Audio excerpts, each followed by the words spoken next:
So you all sort of actually know what it's about. Hi, Heather. It's nice to see you. Okay, watch out, you stuck your eye. What's happening behind you? All right. It's hard to see. Is the lighting okay? Like I should turn, like as I'm reading? Yeah. Okay. All right, here is what Outcast is about. Are we ready? Thank you, Leslie. All right. After 6 years of angels coming out, and there are actual air quotes, it's not like Joey from Friends. Okay. After 6 years of angels coming out of the sky and taking people from her town, 16-year-old Riley Carver has had just about enough living with the constant fear. When one decides to terrorize her in her own backyard, it's the final straw. She takes her mother's shotgun and shoots the thing. So, it's dead. Or not. In place of the creature she shot is a guy. A really hot guy. A really hot, alive, and breathing guy. Oh, and he's totally naked.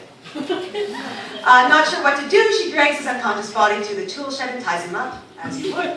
After all, he's an angel, and they have tricks.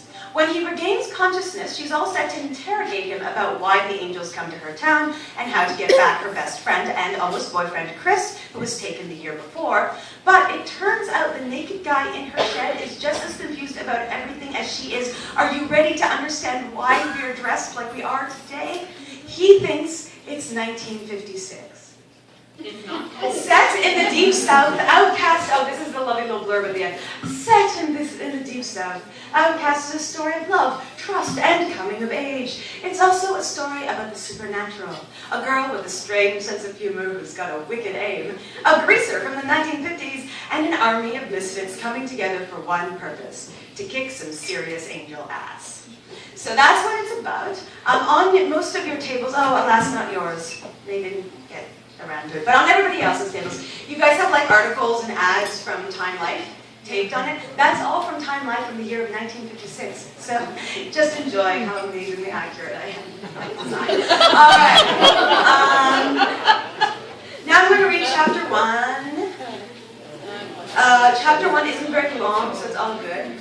I like reading it because it's almost like its own little short story in and of itself. OMG, I'm not used to standing in heels and my feet are killing me. Oh, I also have to thank Leanna Kay for the amazing outfit. Amazing outfit, right? Alright. Now the only thing about doing this reading, and I hope I don't offend anyone, is I tend to just do a southern accent.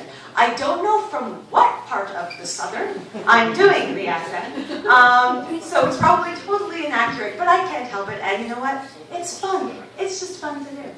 So here we go.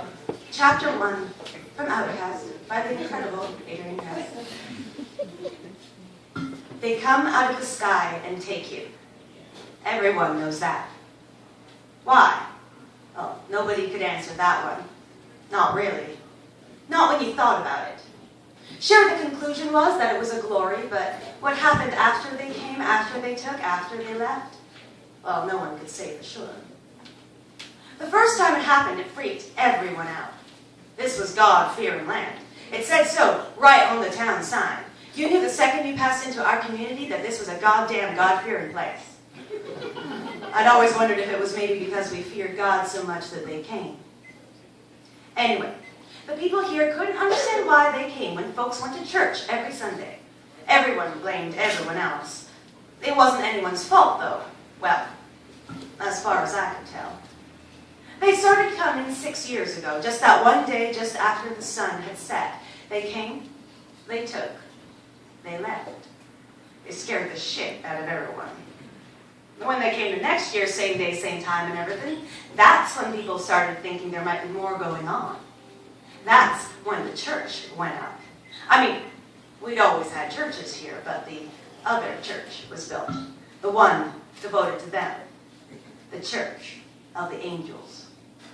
See, people were conflicted. The only way to reconcile it all was to see it as a glory. It couldn't be that we were being punished. I mean, some had speculated exactly that those that were being taken were bad, but then someone pointed out that Georgia Banks had been taken. Well, there was just nothing about Georgia Banks that was sinful. Then a newcomer, A man by the name of Pastor Warren explained it to us. He pointed out how God-fearing the town was and that maybe this was all a holy lesson or something. I mean, they're angels, right? And they take them straight up, right? Wasn't like they were going, you know, down. Maybe we were looking at it all wrong. And the new church went up. Pastor Warren saw to it that the church went up. People went to the new church because they claimed they wanted to thank the angels for choosing us. They claimed it was to pray that the next time they could be taken too. But that just wasn't the way they first. In the beginning, they went to the church and prayed to be left alone. They left offerings and hoped that if they said just the right thing, the angels would let them stay on this earth some time longer. The third year, there was a celebration. Instead of locking ourselves in our homes, windows boarded up like some hurricane was blowing through, we all made our way up to the gazebo in Cottage Hill Park. It was like 4th of July, banners blowing, fireworks and everything, hot dogs, and the little kids playing the carnival games. When the time came and we couldn't be sure for sure they'd come again, we stood and waited and looked up into the sky. The silence was meant to be reverential, but I could feel the terror. The dogs could feel it too, twitchy and howling, yanking on their leashes. Buster broke clear off his chain, and Buster was such a good dog most of the time. Then there was a scream, and Bernie Wilcox went flying into the sky. He was the first they grabbed that year. We saw the shadow behind him, thick arms wrapped tightly around his chest and wings that spread 20 feet across the sky. You never saw them come down, but you always saw them fly up. Some reckoned it had something to do with the extra weight, but they were angels, and I just didn't see them as finding anything particularly heavy. My thinking was they didn't want to be seen coming in.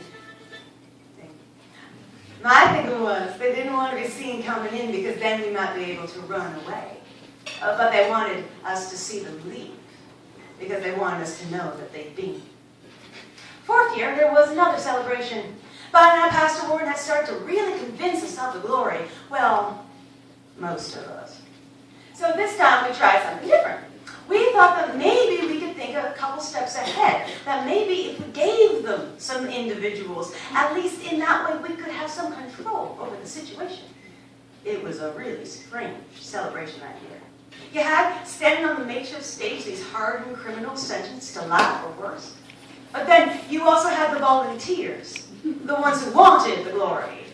Saints and sinners, you could say, but I couldn't quite understand when we decided that the angels were taking folks to their glory, why they'd be sending out the sinners.